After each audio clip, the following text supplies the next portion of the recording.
Fala pessoal, eu sou a Sofia Fonseca, estamos começando mais um VersaCast, o podcast do Versa Pré-Vestibulares. Seguindo as nossas análises de obras do PAS 3, hoje começaremos as análises de obras matemáticas. E o nosso professor convidado é o professor Cícero. Seja muito bem-vindo ao nosso podcast, Cícero. Muito obrigado, bom dia, boa tarde, boa noite. Vamos analisar essas obras e ver o que a gente consegue ajudar vocês aí.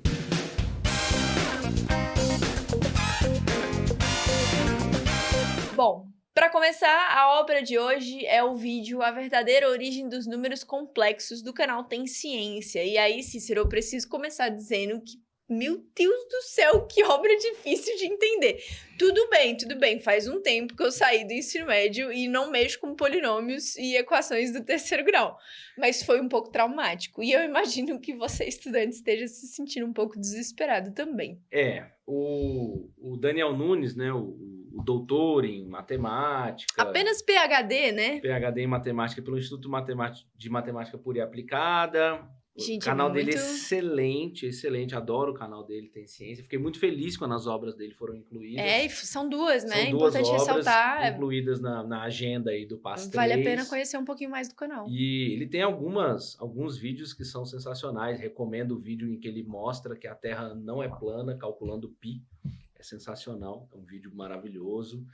E considerando que os meninos que estão assistindo esse podcast viram o podcast do ano passado, de PAS 2, que tinha uma obra de terraplanismo, né? Exatamente. Então, fica aí a conexão, que a UNB gosta de dar umas forçadas de barra. Então, fica a dica.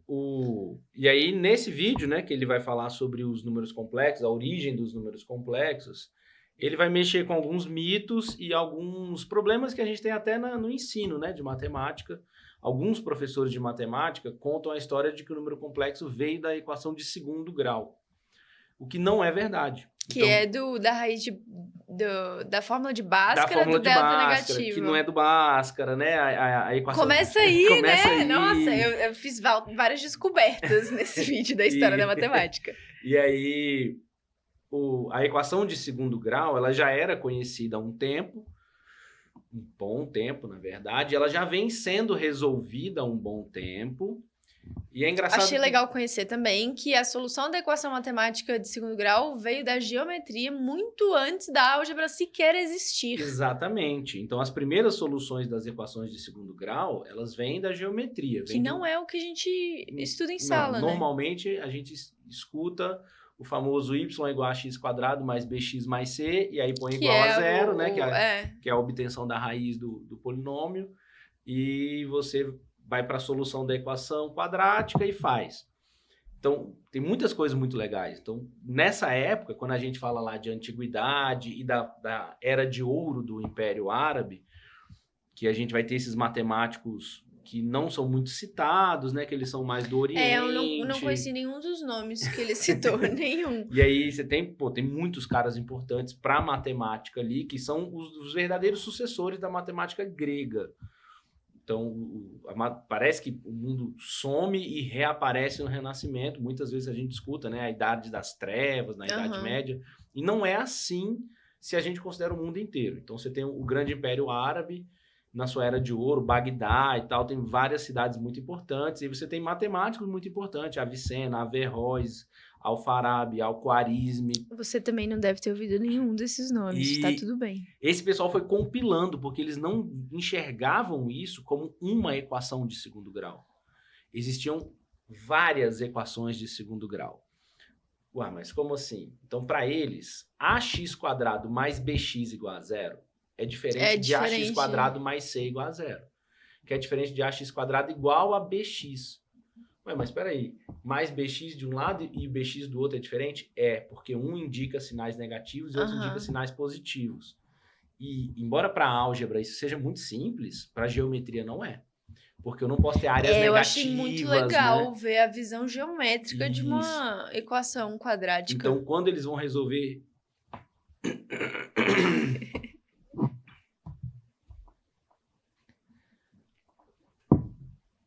Quando eles vão resolver de maneira geométrica, o negativo é um problema, porque eu não posso ter áreas negativas. E aí daí que vem toda essa história de você precisar de mais de um tipo de equação e gerar várias e várias soluções E aí depois, Entendi. com o E as advento... soluções eram diferentes e isso fazia as equações serem classificadas como diferentes. Como diferentes. Porque numa você está somando Porque um são quadrado, soluções no outro você tá... geométricas, né? Então, Isso. E aí entendi. ele vai lá mexer nisso e ele vai falar, olha, os números complexos não vieram daí. Por quê? Porque quando você chegava numa raiz de um número negativo, você simplesmente dizia, olha, não existe um quadrado de área negativa. E tava todo mundo feliz com isso. Cara, eu achei muito legal porque a gente vê na sala de aula, quando o delta é negativo, a parábola não toca o eixo X, ela fica flutuando. E eu nunca tinha pensado que algebricamente ou geometricamente simplesmente não tem solução. Isso. E tá tudo bem. E tá tudo bem. E a gente aprende direto, né, nos números complexos, uma coisa ligada na outra, e teve uma fase muito grande, né? Foram anos e anos de tá tudo bem. De tá tudo bem. Não existe esse quadrado que você quer. E Portanto, pronto. não há solução. Portanto, não há solução. Siga lá a pelota. Segue vida e vambora. E aí, a necessidade, e essa é uma coisa bem legal de se discutir também com o pessoal do ensino médio. Pouquíssimas vezes, aconteceu, mas pouquíssimas vezes a gente fez matemática sem necessidade.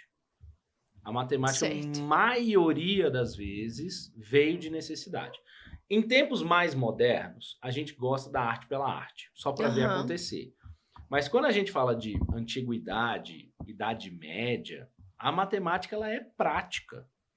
Então, Eu tô curiosa de onde é que a gente precisou de um delta negativo.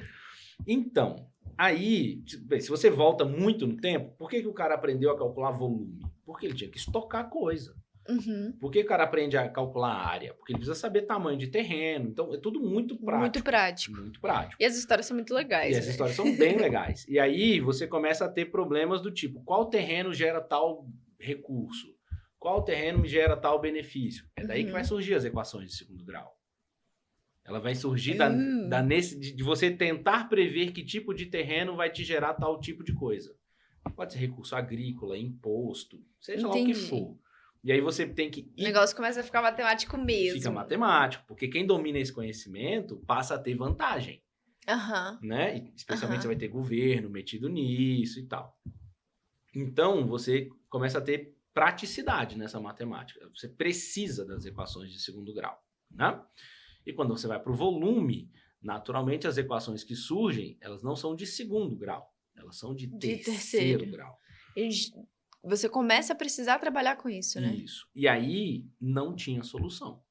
A única equação cúbica que tinha solução era a trivial, que é x ao cubo igual a um número. Aí você tirava a raiz cúbica desse número e pronto. Né? Agora, quando você adicionava x ao cubo mais algum fator de x, ou x ao cubo mais algum fator quadrático, você se perdia. Você não conseguia resolver. E é bem legal uma parte do vídeo em que aparece, né, o trabalho matemático gigantesco de raiz, né, de raiz, assim, ó. E eu imagino que você estudante também ficou olhando assim, do tipo, meu Deus do céu. Mas calma, né, era só uma demonstração de que empacou. Essa solução para as equações cúbicas, ela vai surgir já no finalzinho ali da Idade Média, já começo do Renascimento. E ainda é muito cedo, né? Para a ciência. Mas a matemática sai na frente. A matemática sai na frente. Então, aí é que ele cita, né? Um cara que é italiano. Dizer Itália é um pouco de anacronismo, né? Não existe Itália nesse momento. Itália é um conceito mais moderno, mas para simplificar a nossa vida, vamos chamar ele de italiano, que é o Del Ferro, que vai imaginar um jeito de resolver uma das equações cúbicas. Porque eu ainda não tenho álgebra. Eu ainda estou falando de geometria. Gente, como é que era a vida sem álgebra? Isso é muito maluco. Não, para as pessoas terem ideia, não tinha sinal de mais, né? Não tinha sinal de igual. Isso é inimaginável para a maioria assim. Das pessoas é inimaginável. Eu confesso que exigiu muito da minha geometria compreender o que o vídeo fala de completar quadrados. Que você tem lá um quadrado, e aí você coloca os retângulos, né? E aí você vai preencher aqueles buracos. E é daí que vem a solução. E a gente não tem noção do poder da álgebra, né? A álgebra é muito forte. Não é à toa que ela é ensinada na escola, porque ela é uma ferramenta poderosíssima, que pega todo esse monte de problema, esse monte de coisa, e fala, olha... Simplifica a resolução. Faz isso aqui que você resolve qualquer coisa. E isso é muito forte, né? Isso é muito, muito poderoso. Você imagina você precisar decorar 10, 12, 15 soluções diferentes para cada caso. Um caso com número positivo, um caso com número negativo. E não são soluções nada simples. E nada disso com simbologia matemática. Tudo em forma de poema, na maioria das vezes, né? Então, é mesmo. Ele cita o poema matemático. E aí o pessoal vai falando de poemas e tal, e aí soma-se aqui, retira-se dali, desloca-se o retângulo, tá. Cara, que doideira. E é muita doideira, é muita doideira, né? E aí se chegava nas soluções. E o Del Ferro consegue, e é um momento estranho da vida europeia, digamos, um primeiro auge das universidades. Uhum. A gente tá falando ali de um começo de renascimento e tal. Começo, né? Começo mesmo, e o seu Ui. poder matemático, ele é medido num desafio público. E o vídeo cita que eram vários então, desafios matemáticos. Desafios matemáticos. Então, os caras se reuniam no lugar e um propunha problema pro outro, e aí o outro tinha que resolver. E tinha público, era tipo um duelo, um UFC de... Era tipo o xadrez da antiguidade. Era tipo uma luta, um ringue matemático, uma loucura imaginar isso. Um ringue matemático. Imaginar isso é uma doideira. E são as maiores mentes do mundo naquele momento. Cara, e as maiores mentes do mundo, elas são muito acima dos réis mortais. Assim, normalmente elas são muito poderosas, né? E aí ele cita lá o cara que vai dar um passo à frente, né? E que é o Tartaglia. Que Tartaglia nem é o nome dele, né? Tartaglia é um apelido, né? Porque ele é gago. E aí... que sacanagem. Tartaglia significa gago em italiano, né? Então... Mas assim ficou na história, ficou na história. E aí o Tartaglia percebe que o Del Ferro tinha essa solução para a cúbica. Porque eram os problemas que ele propunha. Porque ele falou, só eu sei fazer. Então vou botar os outros. Toda vez que ele ia para o duelo, o Del Ferro só fazia problemas envolvendo soluções de equações cúbicas. Porque ninguém sabia fazer. Só ele. Então ele vencia todos. No fim da linha. E ele era o maior, entendeu? Enquanto os outros estavam propondo outros problemas e tal, e ele resolvia um ou outro, o adversário dele não resolvia nenhum. Entendi. E aí o Tartaglia falou, eu tenho que desenvolver essa solução também. E aí ele foi lá e deu um jeito competitividade. de fazer a tal da equação, a solução da equação cúbica reduzida. Então vamos imaginar, equação de primeiro grau, ax mais b igual a zero. Sempre aumentando primeiro os grau, elementos, né? Segundo grau, ax quadrado mais bx mais c igual a zero.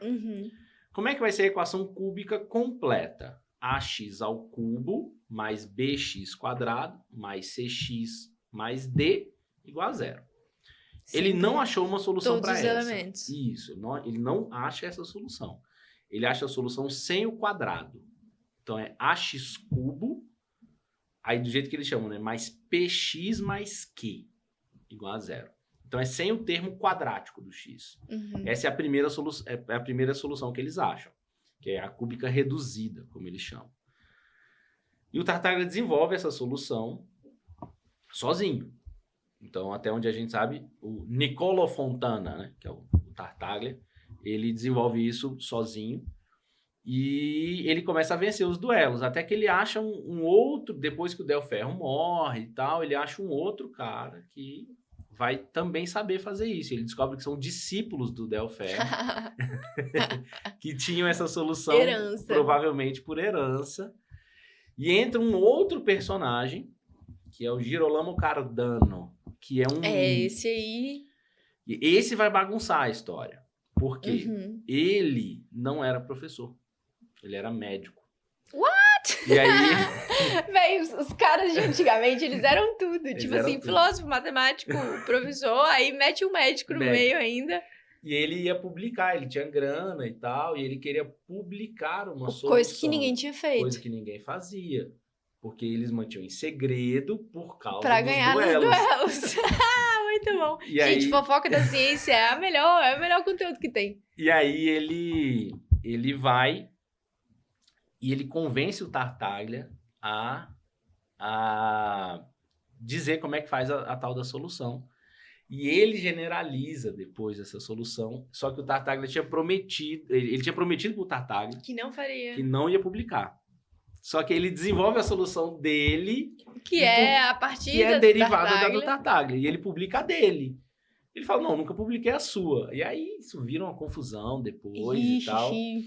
Mas o que acontece? A gente conhece hoje a fórmula da solução da equação cúbica como a fórmula de Cardano.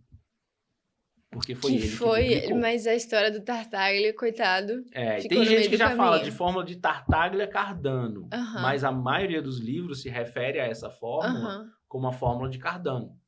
E que entrou para a história como o cara que resolveu a cúbica. Embora não tenha sido... Mais um roubo da ciência, né? Um pouquinho. Mas ele que publicou. Uhum. No final das contas, ele publicou e ele espalhou o conhecimento. Então, ele tem... Ele tem esse crédito. ele tem esse crédito. E aí, o que acontece? A fórmula de Cardano funcionava, que era uma maravilha e tal, até que eles começam a achar algumas coisas estranhas.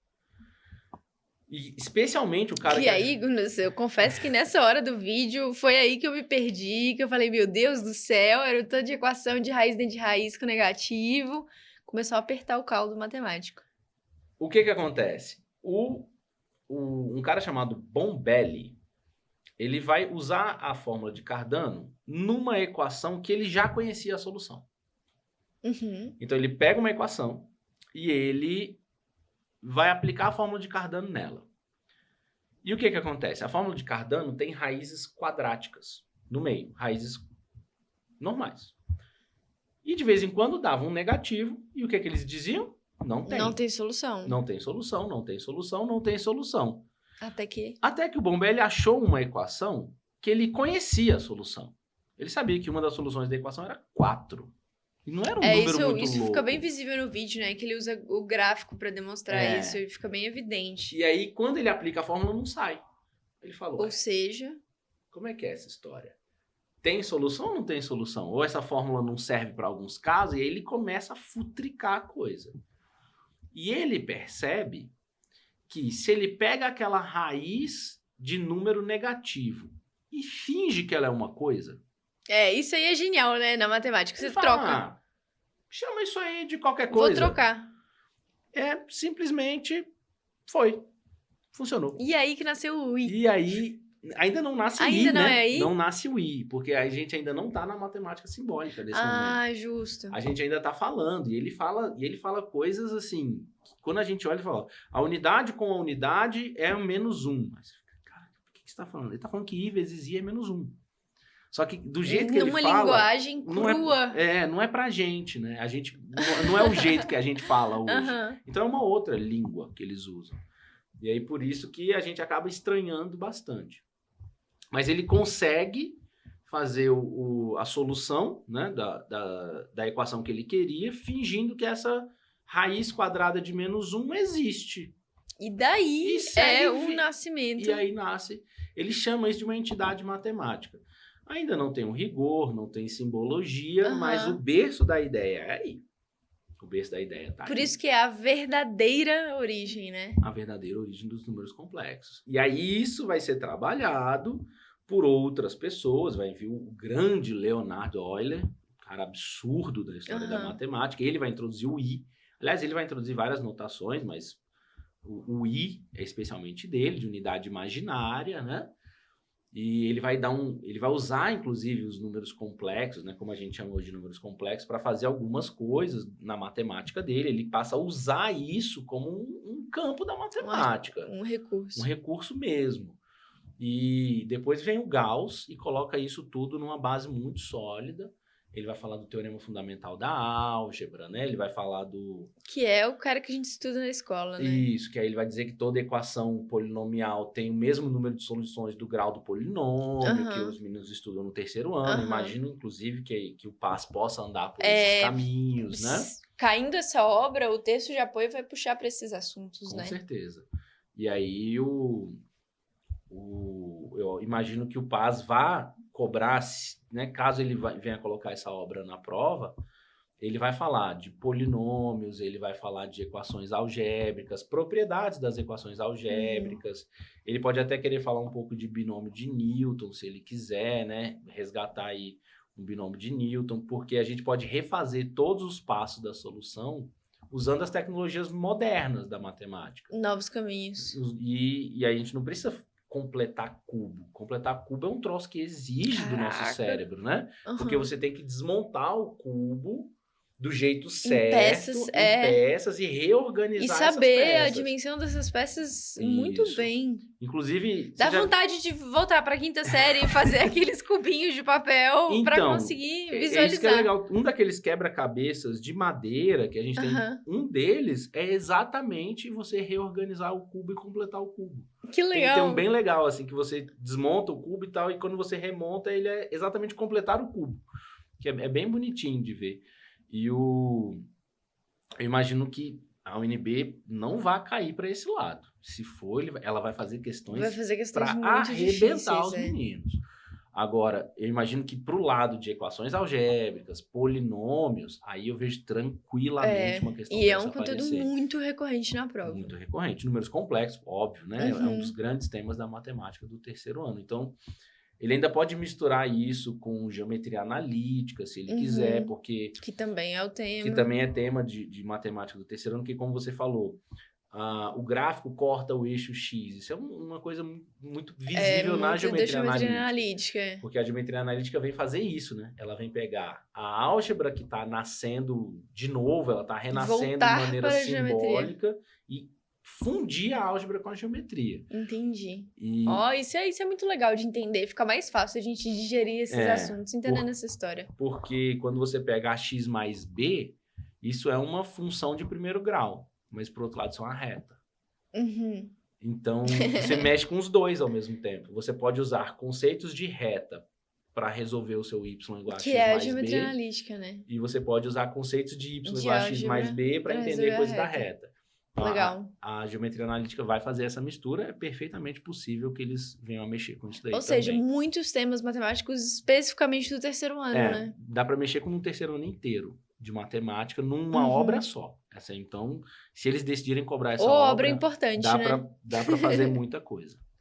Bom, então, obrigada, Cícero, por essa análise completa de mais uma obra do Paz. Eu que agradeço o convite, espero ter ajudado vocês a desvendar um pouquinho aí da obra. E estudem, analisem a obra, vejam com os olhos de quem está estudando e aprendendo. E vejam com os olhos de quem sabe os conteúdos recorrentes do Paz também. Muitas vezes a gente não entende a importância de conhecer a história da ciência, mas isso agrega ao nosso conhecimento e facilita a gente articular as coisas que a gente já conhece, né? E solidifica o conhecimento, né? Você muito coloca importante. Ele em bases e você mistura com coisas da história, né? O que deixa interessante. Eu particularmente gosto. Eu também sou suspeita. Bom, pessoal, terminamos mais um episódio do VersaCast. Esperamos ter ajudado vocês nos estudos e nos vemos no próximo episódio. Até mais! Até mais!